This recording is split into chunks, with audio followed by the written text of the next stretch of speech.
لله وأشهد أن لا إله إلا الله وحده لا شريك له وأشهد أن محمدا عبده ورسوله أما بعد. عن عائشة رضي الله عنها عن النبي صلى الله عليه وسلم قالت عن النبي صلى الله عليه وسلم قال: اللهم من ولي من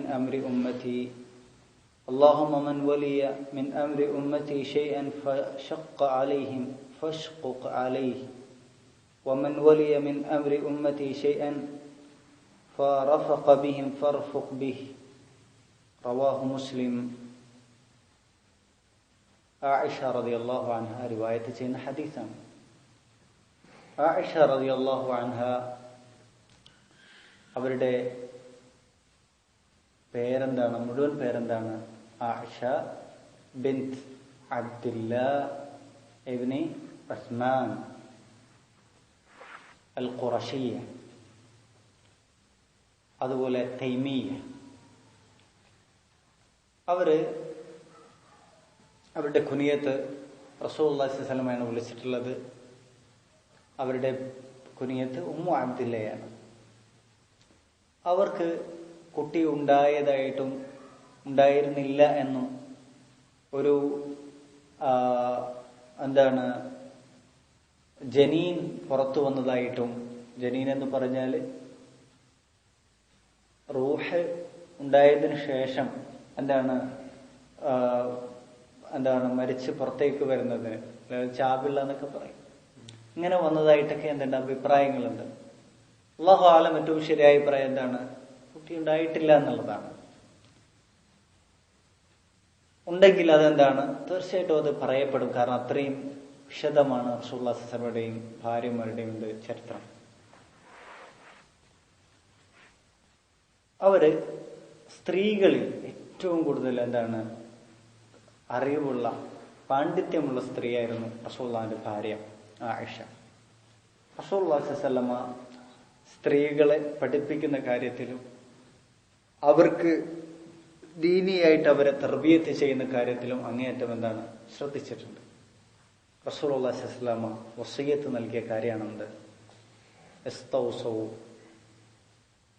ബിന്നിസാഇ ഖൈറ, സ്ത്രീകളുടെ കാര്യത്തിൽ നന്മ നിങ്ങൾ വസിയ്യത്തായിട്ട് നിങ്ങൾ സ്വീകരിക്കുക എന്ന്. അതുപോലെ തന്നെ റിഫ്ഖൻ ബിൽ ഖവാരീർ, ഗ്ലാസ് കുപ്പികളോട് എന്ന് പറഞ്ഞാൽ ഗ്ലാസ് കുപ്പികൾ പോലെയാണ് സ്ത്രീകൾ. പെട്ടെന്ന് ഉടയുന്നവരാണ്. പെട്ടെന്ന് അവർക്ക് എല്ലാ തരത്തിലുള്ള വികാരങ്ങളും പെട്ടെന്ന് പിടികൂടുന്നവരാണ് സ്ത്രീകൾ. അതുകൊണ്ട് അവരോട് നിങ്ങൾ റിഫ്ഖ് കാണിക്കണം, അവരോട് നിങ്ങൾ മയത്തോടുകൂടി പെരുമാറണമെന്ന് റസൂലുള്ളാഹി സ്വല്ലല്ലാഹു അലൈഹി വസല്ലം പറഞ്ഞിട്ടുണ്ട്. അപ്പോ റസൂലുള്ളാഹി സ്വല്ലല്ലാഹു അലൈഹി വസല്ലം പറഞ്ഞു, അല്ലാഹുമ്മ മൻ വലിയ മിൻ അംരി ഉമ്മത്തി ഷൈഅൻ, അല്ലാഹുവേ, എന്റെ ഉമ്മത്തിൽ ഏതൊരാൾ ഉമ്മത്തിൽ ഏതെങ്കിലും ഒരു കാര്യത്തിന്റെ ഉത്തരവാദിത്തം ഏറ്റെടുക്കുകയാണ്, എന്നിട്ട് ഫശഖ്ഖ അലൈഹിം, എന്നിട്ട് ആളുകൾക്ക് അവൻ ആ വിഷയത്തിൽ പ്രയാസം സൃഷ്ടിക്കുകയാണെങ്കിൽ, ഫശ്ഖുഖ് അലൈഹി, അവന് നീ പ്രയാസം നൽകണമേ. വമൻ വലിയ മിൻ അംരി ഉമ്മതി ഷൈഅൻ ഫറഫഖ ബിഹിം ഫർഫുഖ് ബിഹി, അതേപോലെ തന്നെ എന്റെ ഉമ്മത്തിൽപ്പെട്ട ഏതെങ്കിലും ഒരാൾ ഈ ഉമ്മത്തിൽ ഏതെങ്കിലും ഒരു കാര്യം ഏറ്റെടുക്കുകയാണ്, എന്നിട്ട് അതിൽ ആളുകളോട് അവൻ റിഫ്ഖ് കാണിക്കുകയാണ്, സമീപനം സ്വീകരിക്കുകയാണ്, സോഫ്റ്റ്നെസ്സോടുകൂടി പെരുമാറുകയാണെങ്കിൽ ഫർഫുഖ് ബിഹി, നീ അവനോടും എന്ത് ചെയ്യണമേ, മയത്തോടുകൂടി നീ അവനോടും വർത്തിക്കണമേ എന്നാണ് പ്രാർത്ഥന. ഈ ഹദീസ് ഇമാം മുസ്ലിം അദ്ദേഹത്തിന്റെ സഹീഹിൽ ഉദ്ധരിച്ചതാണ്. ഈ ഹദീസിൽ ധാരാളം ഫവായിദുകളുണ്ട്. അതിൽ ഒന്നാമത്തേത് റിഫ്ഖ് എന്നുള്ള കാര്യം. റിഫ്ഖ് എന്ന് പറഞ്ഞാൽ എന്താണ്? ഏറ്റവും മയത്തോടുകൂടി ഏറ്റവും ഭംഗിയായിട്ട് ആളുകളോട് പെരുമാറുകയും വർത്തിക്കുകയും ചെയ്യുന്നതാണ്. അപ്പോൾ ഏതൊരു കാര്യം ചെയ്യുമ്പോഴും അതിലെന്താണ് വേണ്ടത്? അടിസ്ഥാനപരമായിട്ട് വേണ്ടത് മയമാണ് വേണ്ടത്. അത് നമ്മൾ ദഅവത്തിൽ ഏർപ്പെടുകയാണെങ്കിലും, അതുപോലെ തന്നെ ആളുകളോട് പെരുമാറുകയാണെങ്കിലും, പഠിപ്പിക്കുകയാണെങ്കിലും, അതുപോലെ തന്നെ ഏതേത് മേഖലയാണെങ്കിലും എന്താണ് വേണ്ടത്? അടിസ്ഥാനപരമായിട്ട് ഒരു മുആമലത്തിൽ വേണ്ടത് എന്താണ്? റിഫ്ഖാണ്. എന്നാൽ ഷിദ്ദത്ത് എന്നുള്ളത് അത് താരി ആയിട്ട് വരുന്നതാണ്. ഒരു പ്രത്യേക സാഹചര്യത്തിൽ അതിന്റെ അളവിനനുസരിച്ച് മാത്രം വേണ്ടതാണ്. അസ്ൽ എന്താണ്? റിഫ്ഖാണ്. അതുകൊണ്ടാണ് റസൂലുള്ളാഹി സ്വല്ലല്ലാഹു അലൈഹി വസല്ലം പറഞ്ഞിട്ടുള്ളത്, ഇന്നല്ലാഹ റഫീഖുൻ യുഹിബ്ബു റിഫ്ഖ്. അല്ലാഹു റഫീഖാണ്, റിഫ്ഖ് ഉള്ളവനാണ്. ആര്? അല്ലാഹു. അവൻ റിഫ്ഖിനെ ഇഷ്ടപ്പെടുന്നു. അപ്പോൾ ഒരാൾ റിഫ്ഖ് എന്ന സ്വഭാവം സ്വീകരിക്കുന്ന അല്ലാഹുവിന് എന്താണ്? ഇഷ്ടമുള്ളതാണ്. അതുപോലെ തന്നെ നമുക്കറിയാവുന്നതാണ്, ജൂതന്മാര് റസൂലുള്ളാഹിന്റെ അടുത്ത് വന്നിട്ട് എന്ത് പറയും? അസ്സലാമു അലൈക്കും. സാം എന്ന് പറഞ്ഞാൽ എന്താണ്? നാശം അല്ലെങ്കിൽ ലാനത്ത് എന്നാണ് അർത്ഥം. താങ്കളുടെ മേല് ലാനത്ത് ഉണ്ടായിരുന്നു. നേരെ കേൾക്കുമ്പോ എന്താ വിചാരിക്കുക? സലാം അലൈക്കും എന്നാ വിചാരിക്കുക. സലാം അലൈക്കും അല്ലെങ്കിൽ അസ്സലാമു അലൈക്കും എന്ന് പറയും. അപ്പൊ കേൾക്കുന്നത് സലാം അലൈക്കും എന്നാണ്, പക്ഷെ ഉദ്ദേശിക്കുന്നത് എന്താണ്? അസ്സലാമു അലൈക്കും എന്നാണ്. ഇന്ന് ചിലപ്പോ ചില ഖുറാഫികളോട് നമ്മൾ സലാം അടിക്കാലോ, അവർ ചിലപ്പോ അങ്ങനെ ആയിരിക്കും അവരോട് പറയാ, അല്ലേ? അപ്പോ ആയിഷ റളിയല്ലാഹു അൻഹ ഇത് കേട്ടു. ആയിഷ റളിയല്ലാഹു അൻഹക്ക് ദേഷ്യം വന്നു. ആയിഷ റളിയല്ലാഹു അൻഹ പറഞ്ഞു, വഅലൈക്കുമുസ്സാമു വല്ലഅനതു യാ അബ്നാഅൽ ഖിറദതി വൽ ഖനാസീർ. കുരങ്ങന്മാരുടെയും പന്നികളുടെയും മക്കളെ, നിങ്ങൾക്ക് എന്തുണ്ടാകട്ടെ? നിങ്ങൾക്ക് ലാനത്തും അള്ളാഹുവിന്റെ എന്താണ്? നിങ്ങൾക്ക് നാശവും അള്ളാഹുവിന്റെ ലാനത്തും നിങ്ങൾക്ക് ഉണ്ടാകട്ടെ എന്ന് മറുപടി പറഞ്ഞു. ഇത് റസൂലുള്ളാഹി സ്വല്ലല്ലാഹു അലൈഹി വസല്ലം കേട്ടപ്പോഴേ റസൂലുള്ളാഹി സ്വല്ലല്ലാഹു അലൈഹി വസല്ലം അവരോട് മഹ്ലൻ യാ ആയിഷ. എന്നിട്ട് റസൂലുള്ളാഹി സ്വല്ലല്ലാഹു അലൈഹി വസല്ലം പറഞ്ഞു, മാ കാന റിഫ്ഖു ഫീ ഷൈഇൻ ഇല്ലാ സാനഹു. ഏതൊരു കാര്യത്തിൽ റിഫ്ഖ് ഉണ്ടോ ആ വിഷയത്തെ ആ റിഫ്ഖ് ഭംഗിയാക്കി.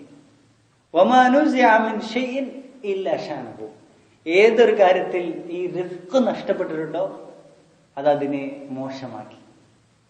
അപ്പോ റിഫ്ഖ് എന്നുള്ളത് നമ്മുടെ എല്ലാ ഇടപാടുകളിലും വേണ്ട ഒരു വിഷയമാണ്. മുആമലാത്തുകൾ ഒരുപാടുണ്ട്, അല്ലേ?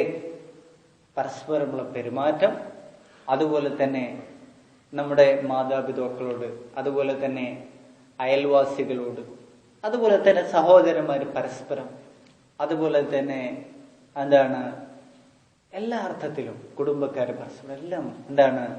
റിഫ്ഖ് വേണമെന്നുണ്ട്. വമാ നുസിഅ മിൻ ഷൈഇൻ ഇല്ലാ ഷാനഹു. ഏത് കാര്യത്തിൽ നിന്ന്, ഏതൊരു പ്രവൃത്തിയിൽ നിന്ന് റിഫ്ഖ് നഷ്ടപ്പെട്ടിട്ടുണ്ടോ അതിനത് ചീത്തയാക്കി എന്നുള്ളതാണ്. അപ്പോ സ്വഭാവത്തിന്റെ ഏറ്റവും നല്ല ഒരു ഭാഗമാണത് റിഫ്ഖ് എന്നുള്ളത്. അത് അള്ളാഹുവിന്റെ സിഫത്തായിട്ട് അവൻ സ്വീകരിച്ചു. കാരണം അള്ളാഹു സുബ്ഹാനഹു വ തആല ഒരു കാര്യം സിഫത്തായിട്ട് സ്വീകരിക്കണമെങ്കിൽ എന്ത് വേണം? അത് ഏറ്റവും പൂർണ്ണമായ സിഫത്തായിരിക്കണം. അപ്പോഴ് അടിക്കുമ്പോ വരെ, അടിക്കുകയാണെങ്കിലും എന്താണ്? അതിലെന്ത് വേണം? റിഫ്ഖ് വേണം. അതുപോലെ തന്നെ അറക്കുകയാണെങ്കിലും അതിലെന്ത് വേണം? ഇഹ്സാന് വേണമെന്നാണ് റസൂലുള്ളാഹി സ്വല്ലല്ലാഹു അലൈഹി വസല്ലം പഠിപ്പിച്ചിട്ടുള്ളത്. ഇതെല്ലാം ഒരേ ആശയത്തിന്റെ വിവിധങ്ങളായ രൂപങ്ങളാണ്.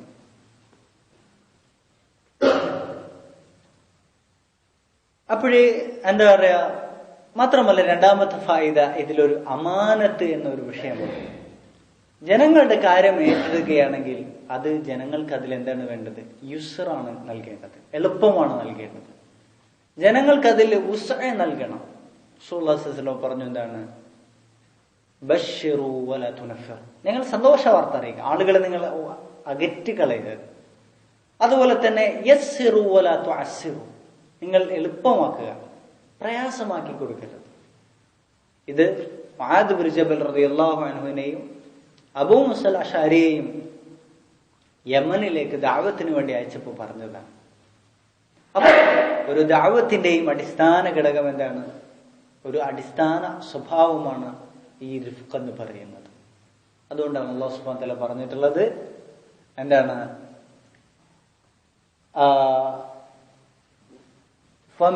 ഫബിമാ റഹ്മത്തിൻ മിനല്ലാഹി ലിൻത ലഹും. അല്ലാഹുവിന്റെ അടുക്കൽ നിന്നുള്ള റഹ്മത്ത് കാരണത്താലാണ് നീ അവരോട് മയത്തിൽ പെരുമാറുന്നത്. അല്ലേ? ഫബിമാ റഹ്മത്തിൻ മിനല്ലാഹി. ഈ മാ എന്ന് പറഞ്ഞാൽ എന്താണ്? പണ്ഡിതന്മാർ പറയുന്ന ആ മാ സഇദത്താണ്. സഇദത്ത് എന്ന് പറഞ്ഞാൽ ഈ ഒരു വാചകം 3 തവണ ആവർത്തിക്കുന്ന അർത്ഥമാണ് അവിടെ ലഭിക്കുന്നത്. എന്ന് പറഞ്ഞാൽ ഫബിറഹ്മത്തിൻ മിനല്ലാഹി ലിൻത ലഹും, ഫബിറഹ്മത്തിൻ മിനല്ലാഹി ലിൻത ലഹും, ഫബിറഹ്മത്തിൻ മിനല്ലാഹി ലിൻത ലഹും. പിന്നെന്താ പറയുന്നത്? വലൗ കുൻത ഫദ്ദൻ ഗലീദൻ ലംഫദ്ദു മിൻ ഹൗലിക.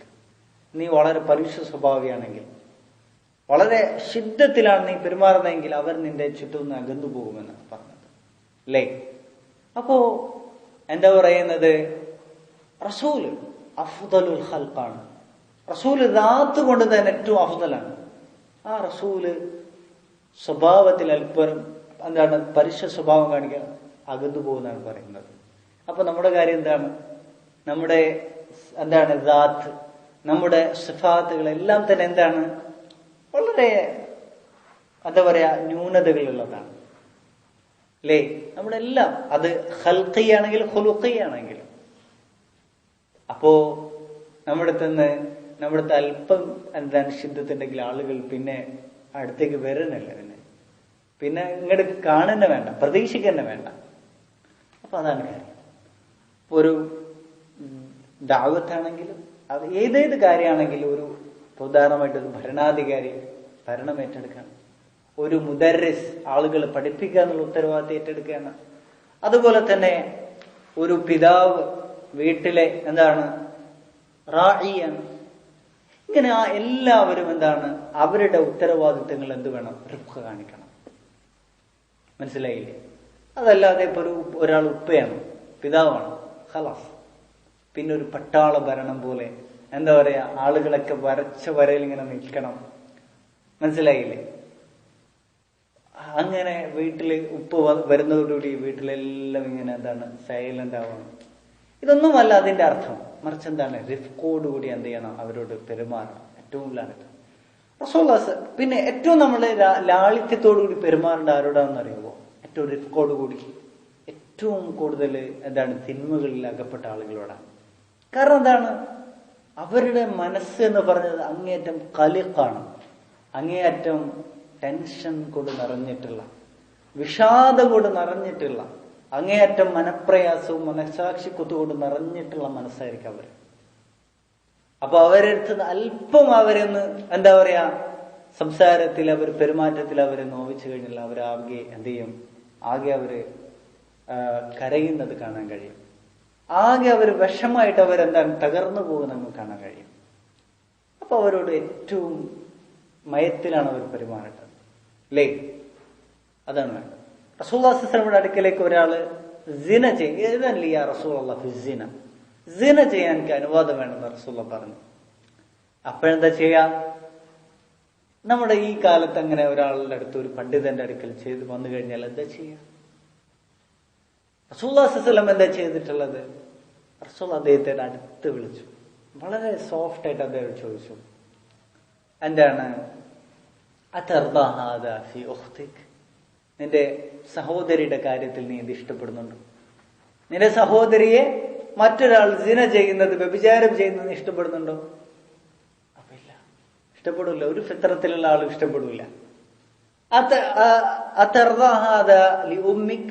നിന്റെ ഉമ്മന്റെ കാര്യത്തിൽ നീ ഇഷ്ടപ്പെടുന്നുണ്ടോ? ഒരിക്കലും ഇല്ല. മകളുടെ കാര്യത്തിൽ ഇല്ല. അപ്പൊ പറഞ്ഞു, എല്ലാ സ്ത്രീയും ആളുകളുടെ ഉമ്മമാരും സഹോദരിമാരും മക്കളൊക്കെയാണ്. അപ്പൊ നീ ഇഷ്ടപ്പെടാത്തതുപോലെ ആരും അത് ഇഷ്ടപ്പെടില്ല. അപ്പൊ എന്ത് ചെയ്തു? അദ്ദേഹത്തിന് എന്ത് ചെയ്തു? കാര്യം വളരെ വ്യക്തമായി അദ്ദേഹം മനസ്സിലാക്കി. ഈ തരത്തിലാണ് എന്ത് ചെയ്യേണ്ടത്, നമ്മൾ ആളുകളോട് സംസാരിക്കേണ്ടത്. അതുപോലെ തന്നെ നമുക്കറിയാം, പള്ളിയിൽ മൂത്രമൊഴിച്ചു ഒരാൾ ആറാബി വന്നിട്ട്, അപ്പൊ എന്താണ്, സഹാബിമാരെ കയ്യിലോട് ദേഷ്യപ്പെട്ട് സംസാരിച്ചപ്പോഴോ അയാള് ആകെ പ്രയാസപ്പെട്ടു. അങ്ങനെ റസൂലുള്ളാഹി സ്വല്ലല്ലാഹു അലൈഹി വസല്ലം വന്നിട്ട് പറഞ്ഞു, അദ്ദേഹത്തോട് ദേഷ്യപ്പെടരുത്, മറിച്ച് എന്താണ്, അവിടെ നിങ്ങൾ അദ്ദേഹം എന്താണ് ആവശ്യം പൂർണ്ണമായിട്ട് നിർവഹിക്കട്ടെ, കംപ്ലീറ്റ് ചെയ്യട്ടത്. എന്നിട്ട് അതിനുശേഷം നിങ്ങൾ അവിടെ എന്ത് ചെയ്യുക, വെള്ളം ഒഴിച്ചേക്കാം, വേറൊന്നും നിങ്ങൾ പറയേണ്ടതില്ല. എന്നിട്ട് റസൂലുള്ളാഹി അദ്ദേഹത്തോട് പറഞ്ഞു, പള്ളി പണിയപ്പെട്ടുള്ളത് ഇതിനൊന്നുമല്ല, മൂത്രമൊഴിക്കാനോ അതുപോലെ ബാത്റൂമിന് വേണ്ടിയിട്ടല്ല പള്ളി ഉണ്ടാക്കിയിട്ടുള്ളത്, മറിച്ച് പള്ളി ഉണ്ടാക്കിയിട്ടുള്ള നമസ്കരിക്കാനും ഖുർആൻ പാരായണം ചെയ്യാനൊക്കെയാണ്. വളരെ ഭംഗിയായിട്ട് റസൂലുള്ളാഹി പറഞ്ഞു കൊടുത്തു. അപ്പൊ അയാൾ പറയാണ് അല്ലാഹുമ്മ അർഹംനി വ മുഹമ്മദൻ വലാ തർഹം മഅനാ അഹദൻ. അല്ലാഹുവേ, എനിക്കും മുഹമ്മദിനും നീ റഹ്മത്ത് ചെയ്യണം, വേറെ ആർക്കും നീ റഹ്മത്ത് കൊടുക്കരുത്. കാരണം എന്താണ്, ഈ ദേഷ്യപ്പെട്ട് സംസാരിച്ച് അവർക്കൊന്നും നീ റഹ്മത്ത് കൊടുക്കരുത്. അപ്പൊ റസൂലുള്ളാഹി സ്വല്ലല്ലാഹു അലൈഹി വസല്ലം അദ്ദേഹത്തോട് പറഞ്ഞു, ലഖദ് ഹജ്ജർത വാസിഅ, വിശാലമായ അള്ളാഹുവിന്റെ റഹ്മത്തിനെ താങ്കൾ കുടുസാക്കിയിരിക്കുകയാണ്. മനസ്സിലായില്ലേ?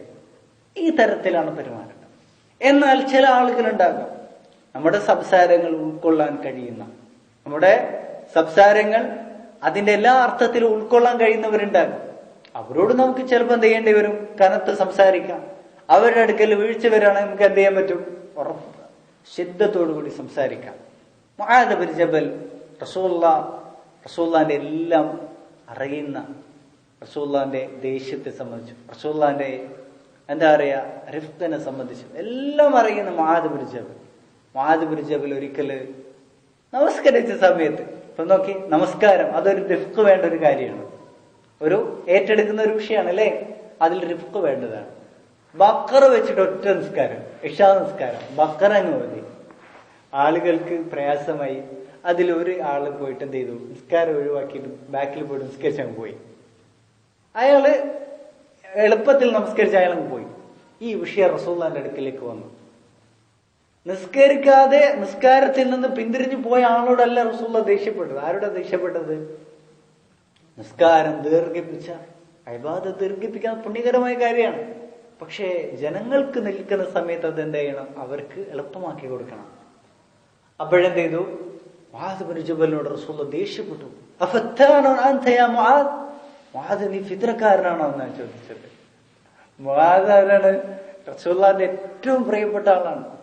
റസൂലുള്ളാഹി ഞാൻ നിന്നെ ഇഷ്ടപ്പെടുന്നുണ്ടെന്ന് എപ്പോഴും പറയാറുള്ള മുആദ് ബിൻ ജബലാണ്. റസൂലുള്ളാഹിന് ഇഷ്ടപ്പെട്ട, പുറകിൽ എപ്പോഴും യാത്ര ചെയ്യുന്ന, എപ്പോഴും കൂടെ ഉണ്ടാകുന്ന റസൂലുള്ളാഹിന്റെ ഉറ്റ അനുചരനാണ്.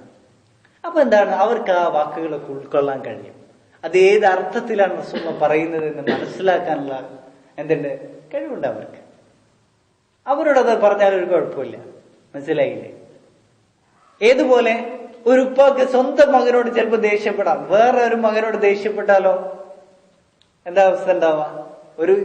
അവന് കുറച്ച് തന്റെ ഉള്ളവരാണ്, തിരിച്ചു കണ്ട് എന്ത് ചെയ്യും, ചീത്ത ഇങ്ങോട്ട് പറയും, അല്ലെങ്കിൽ ഇങ്ങോട്ടൊരു അടിയടിക്കും അല്ലേ, അല്ലെങ്കിൽ ആള് അവിടുന്ന് പോകും, അത് കേൾക്കാൻ അത് തയ്യാറാവില്ല. അപ്പൊ ഈ ആളുകളുടെ മശായറുകൾ എന്ത് ചെയ്യേണ്ടതുണ്ട്, നമ്മൾ മനസ്സിലാക്കേണ്ടതുണ്ട് എന്നതാണ് പറഞ്ഞ സാരം. അപ്പൊ ഇവിടെ എല്ലാം, ഒരു ഇമാമത്ത് മുതൽ ഒരു പിതാവിന്റെ എന്താണ് വിലായത്ത് മുതൽ ഏത് കാര്യങ്ങളാണെങ്കിലും, മേലോട്ട് ഏത് കാര്യങ്ങളാണെങ്കിലും അതിലെല്ലാം റിഫ്ഖ് കാണിക്കുകയാണെങ്കിൽ അവർക്ക് നീ അവരോട് നീ റിഫ്ഖ് കാണിക്കണമേ, അവരോട് നീ സോഫ്റ്റ് ആയിട്ട് മയത്തോടുകൂടി നീ വർത്തിക്കണമേ എന്നാണ് അള്ളാഹുവോട് പ്രാർത്ഥിക്കുന്നത്. ആരെങ്കിലും അവർക്ക് പ്രയാസമുണ്ടാക്കുകയാണെങ്കിൽ അവർക്ക് നീ പ്രയാസമുണ്ടാക്കണമേ എന്ന് അള്ളാഹുവിന്റെ റസൂലതയാണ് പ്രാർത്ഥിക്കാണ്. അപ്പൊ എന്താണ്, അള്ളാഹുവിന്റെ റസൂല് മുസ്തജാബ് ദഅവയാണ്, ദുആക്ക് ഉത്തരം ലഭിക്കുന്ന ആളാണ്. അപ്പൊ ആരെങ്കിലും ഈ തരത്തിൽ റിഫ്ഖ് കാണിക്കാതിരിക്കുന്നുണ്ടെങ്കിൽ, ശിദ്ദത്ത് മാത്രം സ്വീകരിക്കുന്നുണ്ടെങ്കിൽ അവരുടെ കാര്യത്തിൽ അള്ളാഹുവിന്റെ റസൂലിന്റെ ഹദീസ് എന്താകും? അപ്പോ പ്രത്യേകിച്ച് നമ്മുടെ ദഅവ കാര്യങ്ങളെല്ലാം തന്നെ നോക്കും. ഇപ്പൊ തബ്ലീഗ് ജമാഅത്തും അവരൊക്കെ എന്താ ചെയ്യുന്നത്, അവരുടെ അടുത്ത് ഒരു ഹക്കും പറയാനില്ല, അവരുടെ എന്താ പറയാനുള്ളത്, ഒന്നും പറയാനില്ല. അവരാളെ കണ്ടാലും രണ്ട് കൈ കൊണ്ട് സലാം കൊടുത്തിട്ട് എന്നിട്ട് നെഞ്ചത്ത് തടവി അവരോട് വളരെ ഭയത്തോടു കൂടി അവരെന്ത് ചെയ്തു സംസാരിക്കുന്നു. അതിൽ ആളുകൾ വീണു പോകുന്നു, അത്രേ അതിൽ സംഭവിക്കുന്നുള്ളൂ. അതല്ലാതെ അവരുടെ ഒരു ഹക്കുമില്ല പറയാന്. അപ്പൊ അവര് റിസ്ക് മാത്രം കണ്ടിട്ടാണ് ആളുകൾ എന്ത് ചെയ്യുന്നത്, അവരുടെ കൂടെ കൂടുന്നത് അല്ലേ. അപ്പോ നമ്മുടെ അടുക്കൽ സത്യമുണ്ട്, വെള്ളി വെളിച്ചം പോലുള്ള സത്യം നമ്മുടെ അടുക്കലുണ്ട്. ഏതൊരാളും അത് സ്വീകരിക്കാൻ എന്താണ് തയ്യാറാവും, ആ സത്യം എന്താണ് കേട്ടിട്ട്. പക്ഷെ അതിന്റെ കൂടെ ഒരു റിഫ്ഖും കൂടെ ചേരുകയാണെങ്കിൽ പിന്നെ ഈ എന്താണ് യദ്ഖുലൂന ഫീ ദീനില്ലാഹി വഇല സുന്നതി അഫ്വാജ, കൂട്ടം കൂട്ടായിരിക്കും ആളുകൾ വരുന്നുണ്ടാവുക അല്ലേ. ഇന്ന് ആളുകൾ, ഇന്നത്തെ ദാഇമാര് വളരെ പരുക്കമായ സ്വഭാവം സ്വീകരിച്ചിട്ട് പോലും ഈ ഹക്ക് മാത്രം കേട്ടിട്ട് അതിനോടുള്ള സ്നേഹത്താൽ ആളുകൾ ധാരാളമായി വരുന്നുണ്ട്. പിന്നെ എന്തായിരിക്കും കുറച്ചുകൂടെ നല്ല സ്വഭാവവും ഒക്കെ വന്നു കഴിഞ്ഞാൽ. അപ്പോ നമ്മളാണ് ഇതിന് ഏറ്റവും അർഹരായിട്ടുള്ളത്, ഏറ്റവും തരപ്പെട്ടിരിക്കുന്നത് നമ്മളാണ് അല്ലേ. അപ്പോ ഇതായിരിക്കണം നമ്മുടെ മനഹജ്. അപ്പൊ നമ്മുടെ ഹദീസ് എന്താണ്? عن عائشة رضي الله عنها عن النبي صلى الله عليه وسلم قالت عن النبي صلى الله عليه وسلم قال